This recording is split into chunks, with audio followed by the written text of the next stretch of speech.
You might be wondering how some of these other creators are able to make and share their content across so many social media platforms like Facebook, Instagram, TikTok, YouTube, and the rest. And as if that is not enough, some of these creators have more than one YouTube channel that they make or create content for. And this is where it even gets surprising. These guys are able to make and share content across all these social media platforms effortlessly. So in this video, I'm going to be showing you how you can batch or create bulk content of 1 month within some few hours of your day. And if this is the first time of you coming across this channel, we frequently upload YouTube growth videos, and if it's something of your interest, then consider subscribing to this channel to be part of our amazing community of subscribers.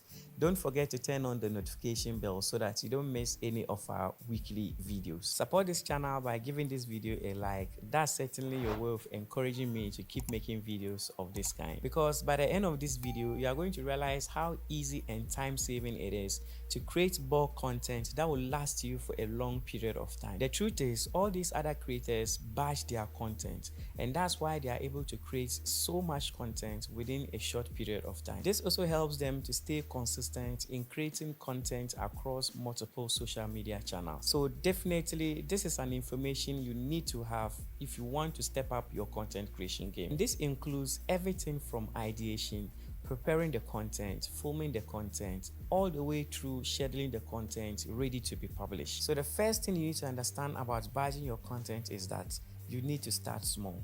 A common mistake a lot of the small creators do is that when they hear some of these other creators say they have batched about 2 to 3 months of their content, they tend to copy this exact practice, and in at the end they stress themselves out and never get the job done. And it doesn't work like that. You need to understand and know where you are and work according to your capacity. Even if you have been creating content for a while but you haven't been badging them, you need to understand that badging your content is a craft that you need to master. And for that matter, if you finally decide to badge your content, you need to start small by badging for 2 videos. That is, if you are someone that posts 1 video a week. This way, you are going to have an extra video that would go live the coming week. This way, badging your content is going to be a lot more easier for you until you gradually increase your momentum. Also, when you are just starting out, you need to cut off on all social media platforms and just focus on one. That's not to say you wouldn't run any of those other social media platforms. What it means for you, a creator that is just starting, is that it will be a lot more easier to grow your subscribers or followers when you are just focused on only one social media at a time. And when you finally grow your subscribers or followers from that social media platform, it will be a lot more easier for you to move the audience onto the other social media platforms. Moreover, you would have a backlog of a lot of content that you can reposition for the other social media platforms. The next thing we are going to talk about is scheduling your badging sessions.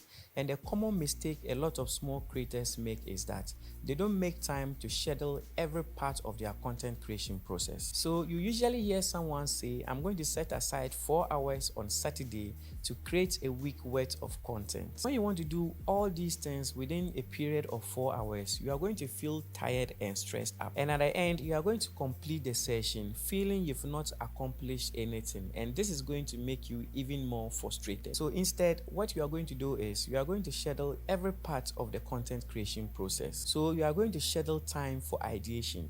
But for me personally, I don't think it will be productive enough for you to dedicate a specific time for ideation. So I'm just going to skip that for now and explain that a bit more later on in this video. Now, the reason why separating or isolating the content creation process will really work and will be good for you is that it's going to make you benefit or enjoy something called the flow state. The flow state is basically when you are in a state where you feel like everything you are doing is working out perfectly for you. This is where every other distractions are eliminated from you and you feel like you are being productive in whatever you are doing. So when you are scheduling time for such tasks, set times that your environment will be conducive. Make sure you are not getting distractions from anywhere around your environment. This will certainly set you up to enjoying the benefits of the flow state. So you are going to set aside time for planning your content.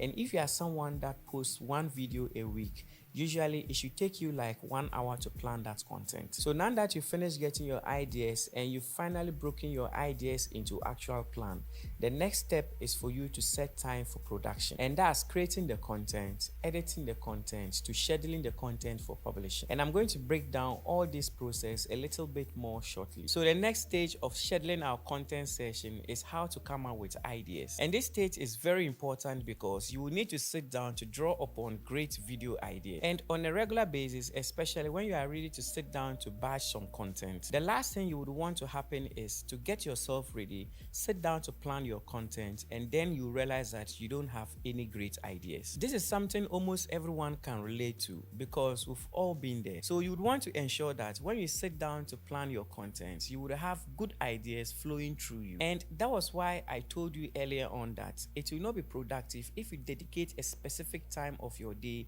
for ideation. So when you treat this ideation as a continuous thing, you make it a habit to always look for ideas at every slightest given opportunity. This will make you to be far more productive than having to sit down to dedicate a specific time to focus on generating ideas. In most of the times, the best of ideas comes from the most inconvenient times. And some of the times could be when you are in a shower, or when you are waiting for a bus, or even when you are preparing a meal. This is where you always write down ideas as and when they come. And if you are an Android person, you can always write these ideas on your Google Keeps. And if you are an iPhone person, you can always write these ideas on your notes. These two mediums will integrate whatever you write across all your devices. So if you want to have great ideas running through you, you have to develop the habit of writing down the ideas when they come to mind. And if you are someone that is always struggling to get ideas, use yourself as a guide. Ask yourself, which problems are you intentionally looking forward for it to be addressed? So once you are done getting your ideas, the next thing you are going to do is to prepare your ideas for the next stage, which is production. This process involves you breaking down each individual video idea into what the video is going to be about. This is where you are going to categorically state down the main purpose of your video, and as well the main entertaining or valuable part of the video that you intend to share. So at this point, you are going to put a lot of thought into how you are going to bring the main video idea into life. You wouldn't want to get up and start recording your videos without preparing your ideas. You will need to know the supporting videos or B-rolls that you'll be adding to your main video. And if it's a picture you would need to add to your videos, you would have to make sure that you record all these things, or you get all these things down before you start the main production. So once you are done with this, you are now going to the fun part of this process, which is production. And most people mistakenly think that the batching is all about this stage. They usually think that batching is all about creating your videos and not considering some of the things I already spoke about. And the success of this stage is heavily dependent on the planning, ideation, and even preparing your ideas. At this production stage, you are hopeful that this section is going to be a lot more easier and fun. And at this stage, if you do the other processes right, you are going to be a little bit more relaxed, and your personality will just flow naturally when you are talking to the camera. So once you are done with the production, the next stage is editing.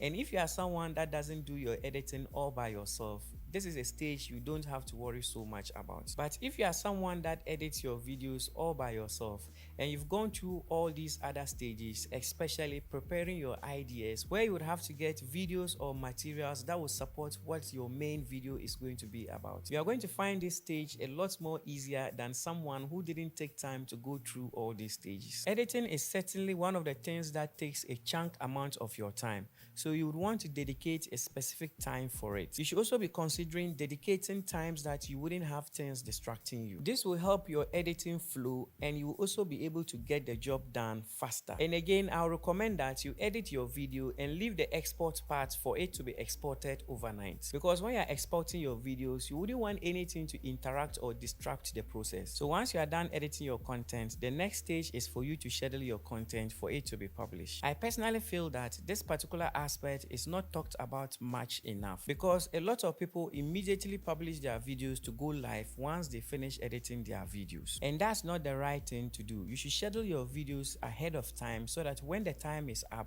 the video will go live automatically. This way, you would have enough time to repeat this same process to schedule your next content for it to go live. Alright, thank you for watching. Feel free to leave any comments if you have any question, and I will make sure to reply you. And if you enjoyed this video, then you will most definitely enjoy this video as well. See you in that video.